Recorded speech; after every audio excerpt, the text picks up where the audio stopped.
Hi there, I'm Connor, I'm Off the Cuff, and today I am talking to you about I Saw the Light.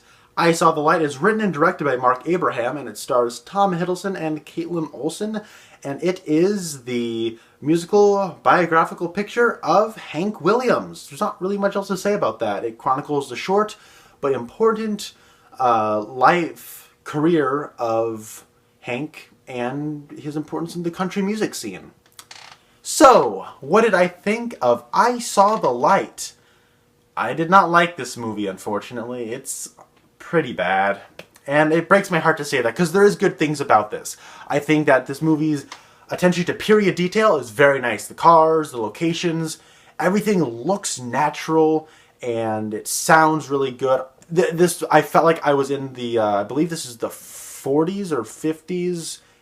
I believe it's the 40s. Into the 50s, I think.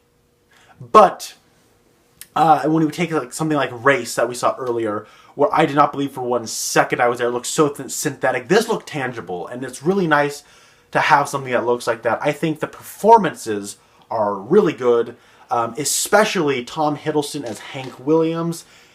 This guy is the real deal. I can't wait to see what this guy does with his career. He's still young. He's more than just Loki. He's easily been the breakout star of the whole Marvel movies, of any of the Marvel movies. And as Hank, he's great. I think, honestly, I would be okay with him if he was cast as James Bond tomorrow. He's suave, he's tough, he's rugged. He can be all these things, and he can be conniving and sniveling, and he can be, intellectual, and he can be creepy, and he can be sexy, like he was supposed to be in Crimson Peak. Like, this guy is the real deal. He's great in this movie. Kaitlin Olson, she's really good in the movie too. She doesn't have a whole lot to do. She only gets to play like 2 or 3 notes, but in those 2 or 3 notes, she really plays them, and she's good. The best thing about this movie, though, is the music. The music's great. Hank Williams gave us great songs. And while I'm not a country western guy, I think some of these songs do begin to sound the same. In the context of this movie, it is such a highlight, watching Hank getting in front of the microphone, especially when he's at a concert, getting into it and watching the audience get into it, listen to that music. You can feel that music connecting with the audience. It was a really neat thing to watch on screen. It's easily the highlight. The problem, though, is the story this movie is telling. It's a very much a shotgun approach. They're trying to do too many things, and it's a classic case of quantity over quality. This is trying to be Hank and his relationship with his rough relationship with his wife, and his mistresses, and his alcoholism, and the financial trouble he went through, and getting houses and stuff, his career, in his career in trying to get into like this radio show that he's doing, and on stage, and his relationship with like his friends and his managers. Like, it's way too much. And I remember there's one character like halfway through the movie says, we've been through a lot together. And I'm sorry, have these people even been on screen together? Has Hank Williams and this guy been on screen together yet? I don't think they had.